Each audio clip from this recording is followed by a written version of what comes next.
amis, j'espère que vous allez bien. Bon, je vous souhaite Ramadan Moubarak à tous les musulmans du monde, ok. Donc, une question qui se pose beaucoup, comment s'entraîner pendant le mois de Ramadan? S'entraîner pendant le mois de Ramadan, bon, pour ceux qui ne savent pas, le mois de Ramadan, c'est le 27e mois du calendrier hégérien où a été révélé le Coran, ok. Donc, voilà, c'est un mois où tu dois t'abstenir de boire, de manger, de fumer et de prendre des choses, enfin, voilà, de pas manger, de pas boire, de pas fumer et j'en passe. Donc voilà. Donc comment s'entraîner pendant le mois de Ramadan? Alors si vous voulez faire, tout dépend de l'intensité que vous voulez y mettre, mais bon, pour le mois de Ramadan c'est mieux de faire du maintien, de faire de la remise en forme, de faire entre guillemets un deload, ça veut dire baisser l'intensité dans vos entraînements. C'est pas un mois où vous êtes là pour vous entraîner, pour performer, sachant que vous n'allez pas perdre de muscle, ok. En un mois, des études le prouvent, vous n'allez pas perdre de muscle en un mois, ok. Votre corps va récupérer. En fait, la musculation et la pratique sportive, en fait c'est comme le vélo. C'est le vélo, quand vous avez appris à faire du vélo, votre corps a une mémoire neuromusculaire, c'est-à-dire qu'il se rappelle des mouvements, des exercices et de la récupération musculaire et j'en passe. C'est pas en un mois d'arrêt que vous allez gâcher 12 à 13, 14 mois, enfin un an ou 2 ans d'efforts que vous avez fait dans la pratique sportive. Parce que là je m'adresse aux débutants, on va s'adresser aux débutants mais aussi aux expérimentés. Donc voilà, quel est le meilleur moment pour s'entraîner pendant le mois de Ramadan? Si vous voulez faire un entraînement pas trop intense, vraiment de la remise en forme et tout. Là je parle pour tous les sports, on parle même pas que de la musculation, on parle de tous les sports. Avant le saut, ok, c'est avant l'aube. Si tu te sens énergique et que tu as l'habitude d'entraîner tôt comme moi le matin, tu peux faire un entraînement léger, cela te permet d'avoir d'énergie pour la journée et ne pas être trop fatigué pendant le jeûne, ok. Sinon il y a après la rupture du jeûne, après le ftour, après le mahlib, ok. C'est souvent le meilleur moment pour un entraînement plus intense. Le corps a de l'énergie provenant des repas et tu es hydraté. Et ce qui réduit le risque de déshydratation. Cependant, si que toi tu travailles toute la journée comme moi, le problème c'est que tu as le cumul de la journée, tu as la fatigue, le boulot, surtout si tu fais un métier physique, donc c'est pas très évident, tu vois. C'est vraiment très dur de s'entraîner après la rupture du jeûne, parce que vous avez eu toute la fatigue de l'énergie, vous avez eu la fatigue de la journée, la fatigue du boulot, et si vous vous levez tôt, et vous avez eu 10 heures sans manger, si vous levez à 7 heures et vous attendez, voilà, la rupture c'est à 18h43, 45, ça dépend des villes où vous êtes, mais si tu te lèves à 6-7 heures, bah c'est galère, tu vois, c'est galère, tu dois attendre 12 heures sans manger, sans boire, donc t'as les 12 heures qui suivent qui t'ont fatigué nerveusement parlant, tu vois, donc c'est pas vraiment une chose que je peux te proposer. Si toi, partout, si t'es en vacances, où tu travailles pas, oui là tu peux faire tu peux t'entraîner à cette période là, à ce moment là pardon, cette période là. Et après il y a avant le coucher, moi c'est ce que je fais aussi, avant le coucher c'est ce qui est bien. Si tu préfères t'entraîner plus tard, c'est également une option viable, toutefois assure-toi que cela ne perturbe pas avant le coucher. Qu'est-ce que je raconte? Avant la rupture du jeûne, ok, avant la rupture du jeûne, si tu préfères t'entraîner plus tard et le faire avant de manger, comme ça tu es tranquille, tu peux passer un moment en famille, c'est la meilleure option. Mais le problème c'est que pareil, t'as la fatigue, t'as le cumul de la journée. Et après l'iftar, comme je vous l'ai dit, et aussi j'ai oublié de le dire, après l'iftar c'est que vous êtes entraîné tard le soir, sauf que là, vous devez vous relever tôt dans la journée. Donc cette option là, je vous l'ai dit, c'est mieux quand vous êtes en vacances. Si vous êtes en congé, c'est la meilleure période. Mais si vous travaillez dans la journée, non, c'est pas la meilleure période. Sachant que toi, peut-être que tu vas prendre une pré-workout ou un café pour te booster dans tes entraînements. Donc voilà. Donc le mieux, moi je dirais, c'est pour moi je dirais le mieux c'est une heure avant un entraînement léger, bien évidemment. C'est vraiment un mois où tu fais un deload, ok.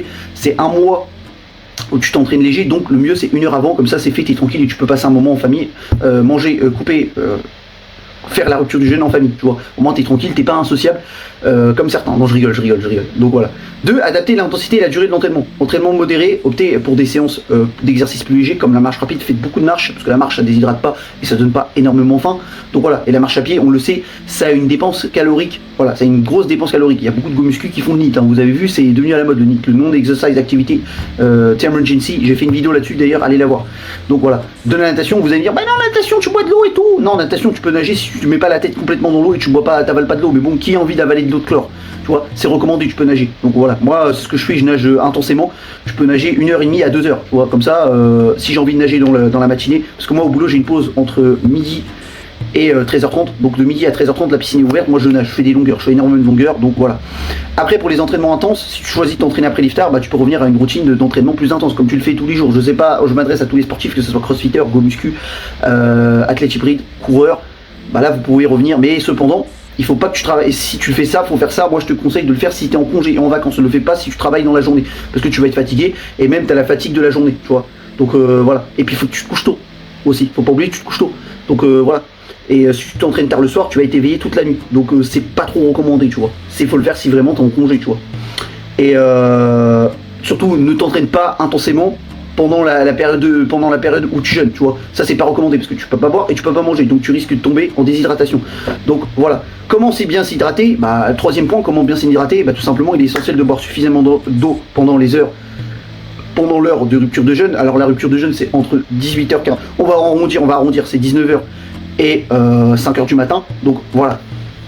Cela aidera à prévenir la déshydratation, surtout si tu entraînes. Tu dois boire entre 1,5 litre et 2 litres d'eau, tu vois, par jour.